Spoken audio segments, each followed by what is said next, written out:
homemakers. Today I'm going to be showing you something that I call order of operations cleaning. This is something that I learned from being a professional housekeeper, not only in like the private sphere of cleaning other people's homes, but then also in hotels, and then of course in my own home over the last, 14 to 15 years. So order of operations cleaning is easiest for me to describe in probably the place that we all hate to clean, and that's the bathroom. Now my bathroom is a little bit of a mess this week because last week I got busy. I couldn't do my normal cleaning on Wednesday, and here we are.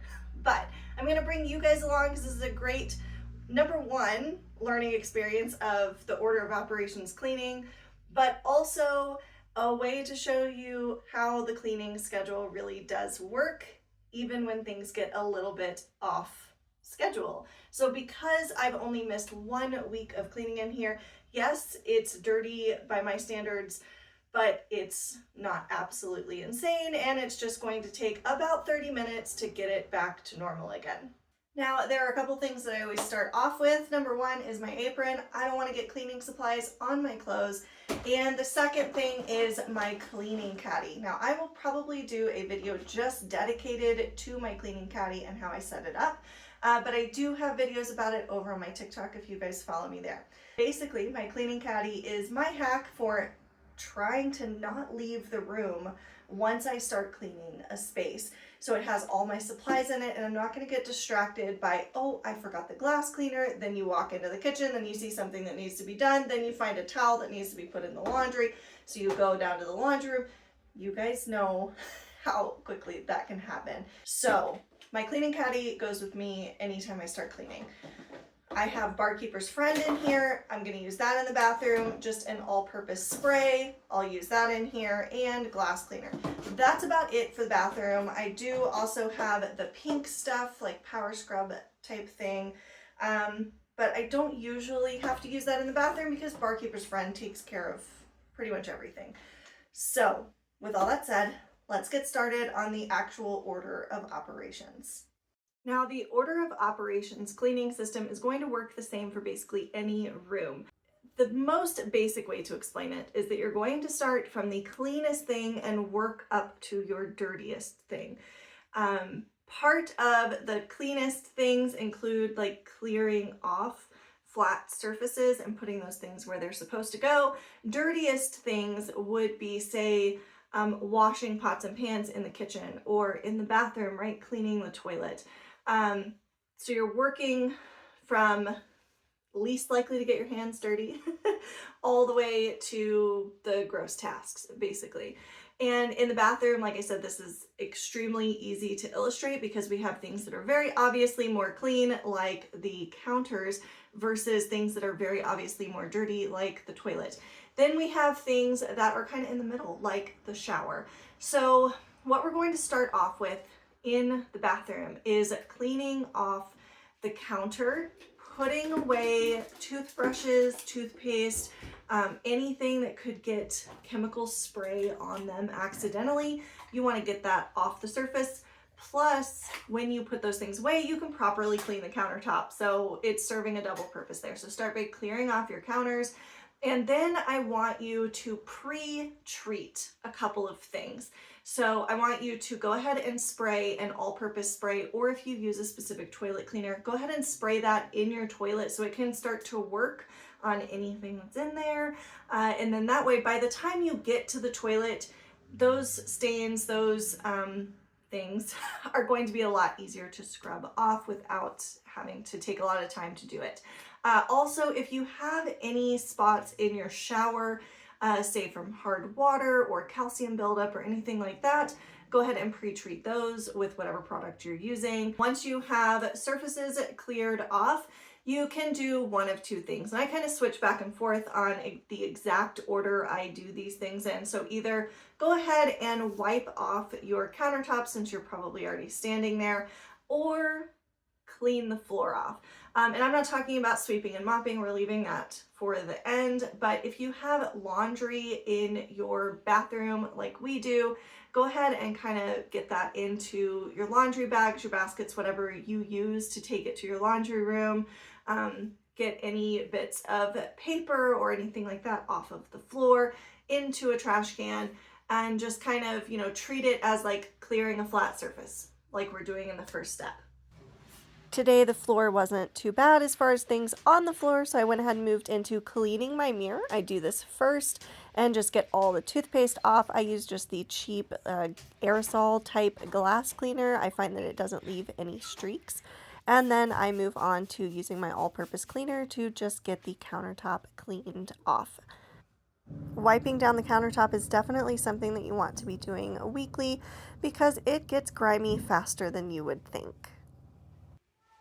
I always keep an old toothbrush in my cleaning caddy because spaces like this on faucets can be really difficult to get with just a rag and your hands. So this is going to make your life a bit easier, especially this space behind the faucet. You really can't get your hand back there to scrub super well. And to get that area clean, you can take your rag and kind of move it through like this.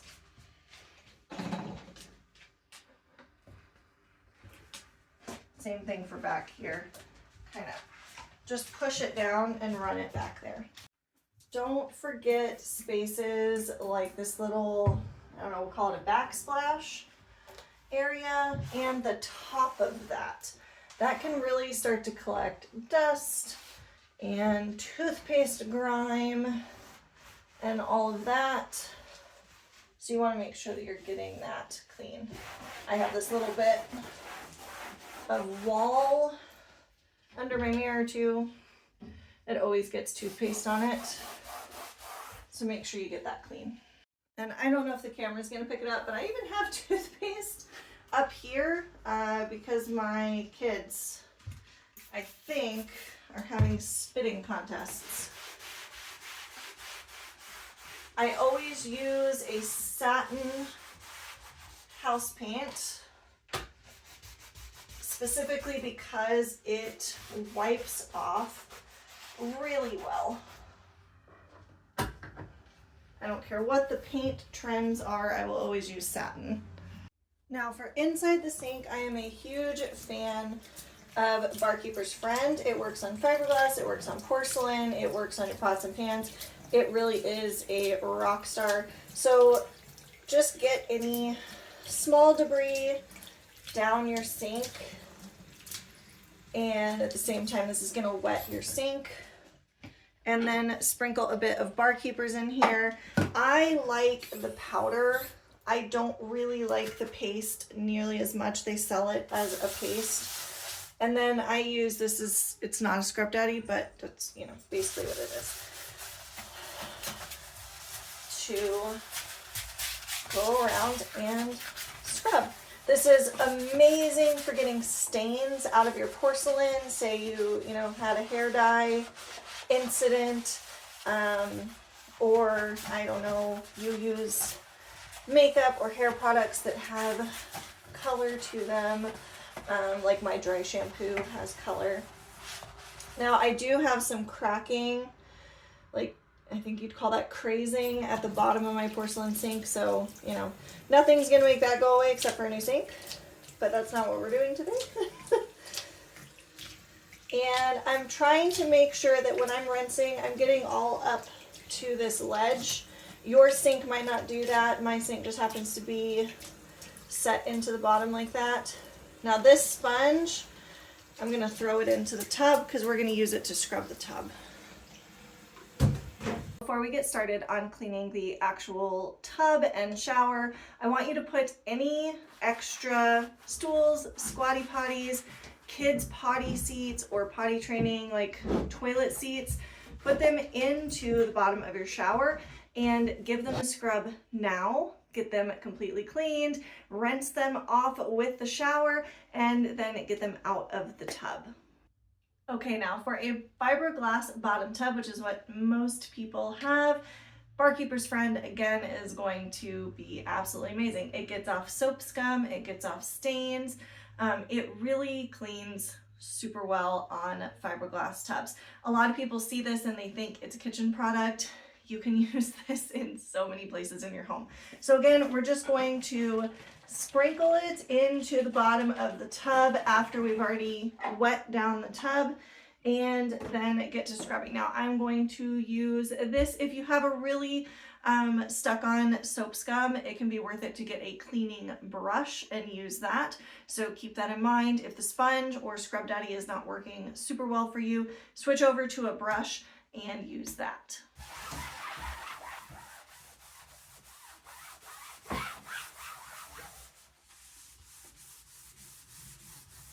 Now it's going to be hard to pick up on camera, but you can see the soap scum like just melting off with like 3 passes of a soft sponge like this.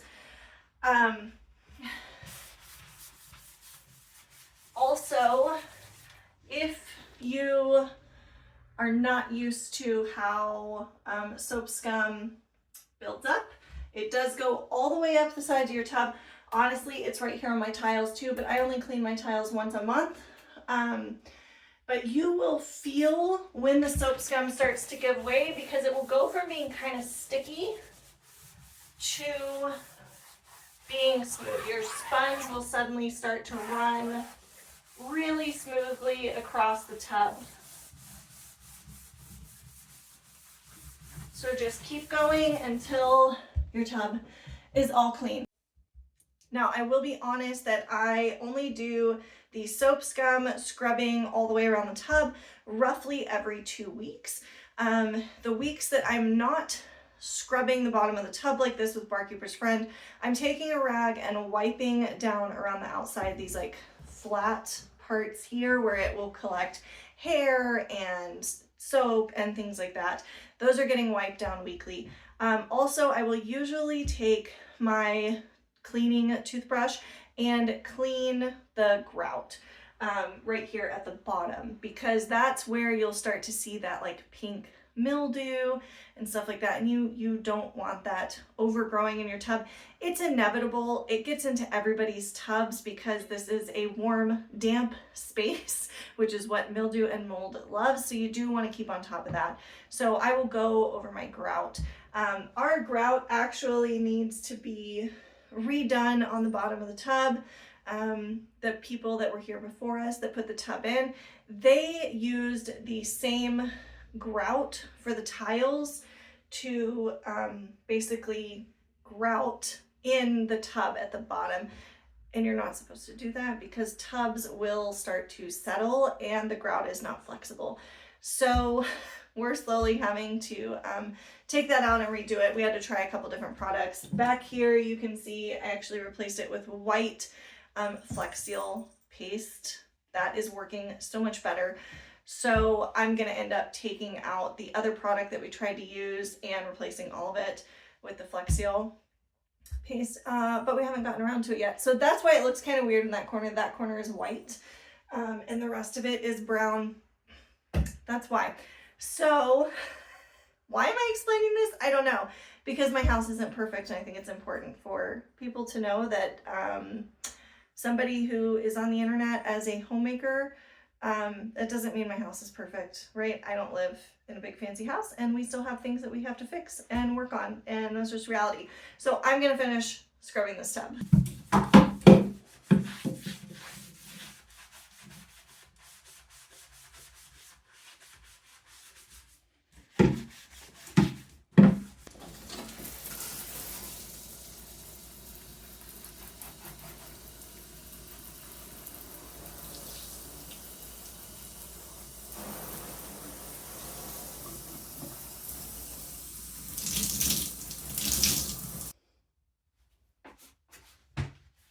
Cleaning the toilet, the throne, the commode, whatever you call it in your house, nobody likes to do it, but I'm going to explain to you how to do it properly.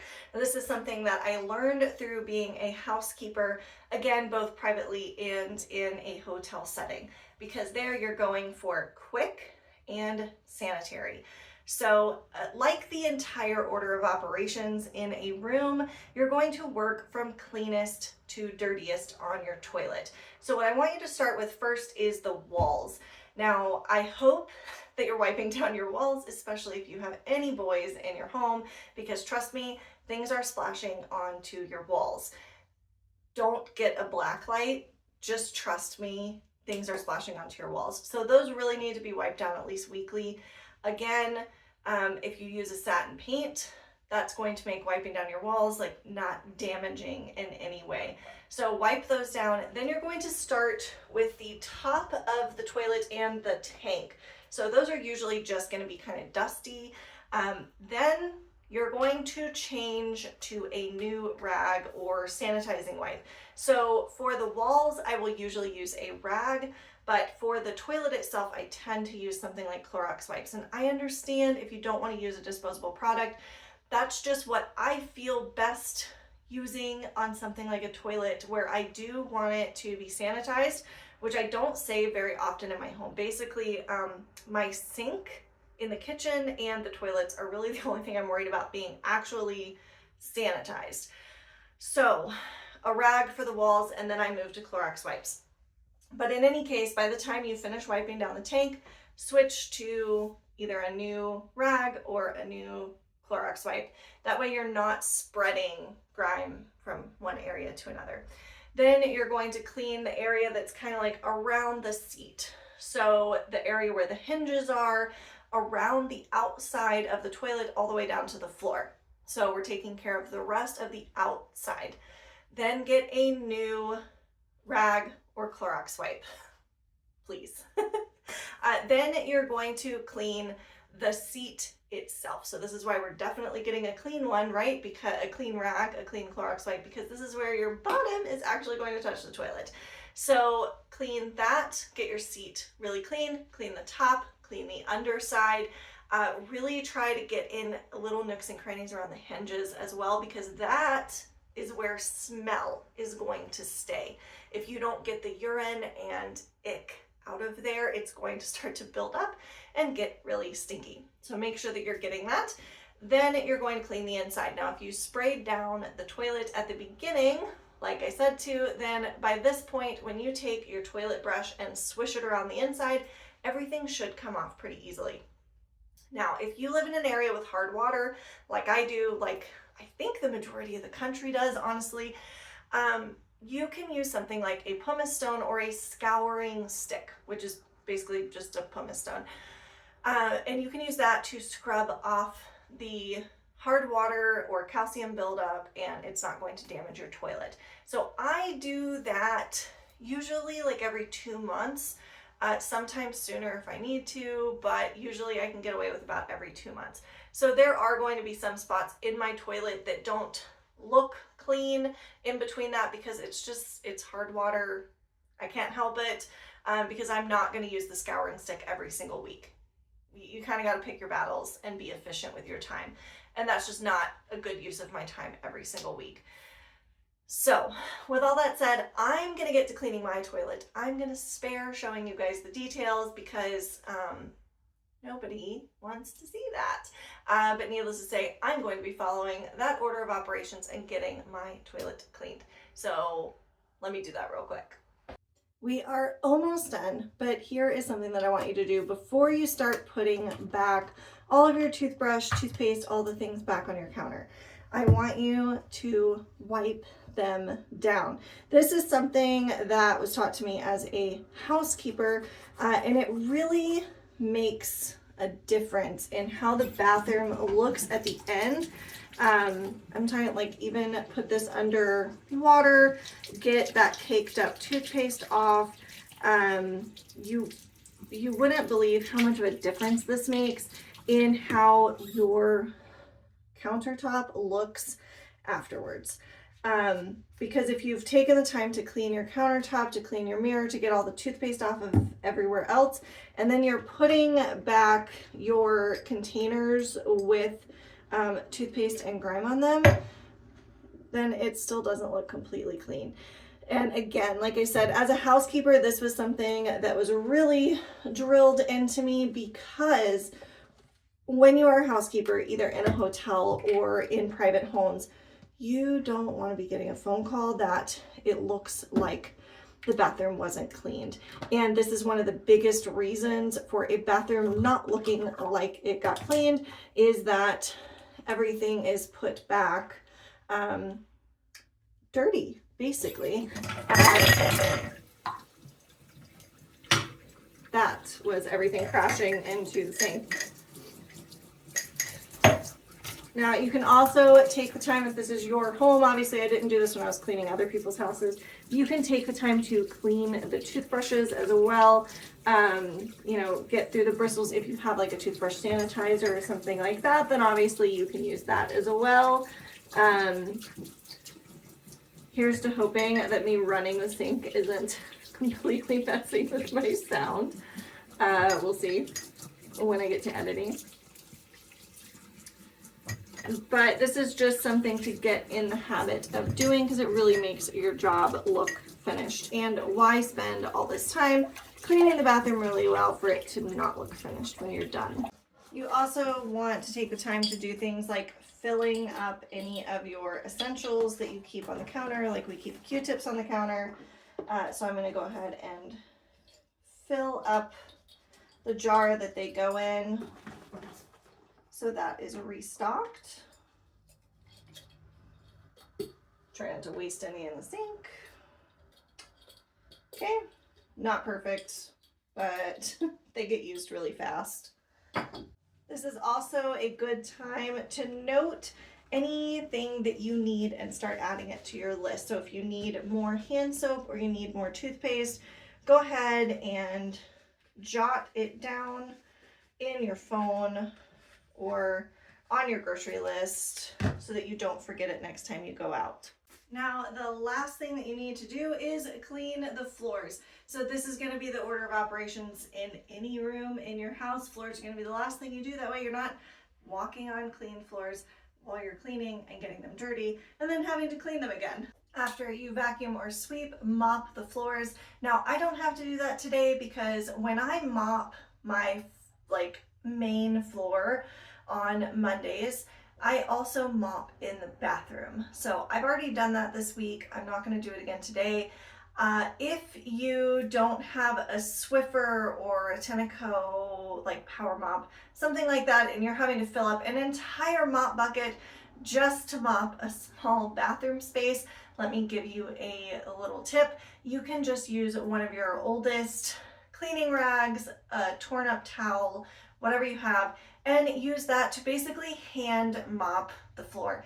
It takes maybe a minute in a small bathroom to just go around with a towel that has warm water and a small amount of Pine Sol put on the towel, and just go through, mop your floor by hand real quick. Then you're not having to drag out the mop and the bucket and everything else.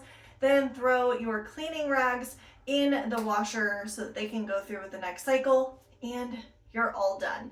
So I hope that this video helps for those of you that maybe were not taught explicitly how to clean a bathroom in the proper order, or maybe you were taught how to clean the bathroom, but you're not doing it very efficiently, which is just a waste of time, right? And our time is precious in our homes. So we don't want to be bouncing around from one thing to another. We want to get in, get out, get the cleaning done so we can move on with our day. So I'm going to move on with my day now. I've got some sewing to do. So I will see you all in the next video. And as always, happy homemaking.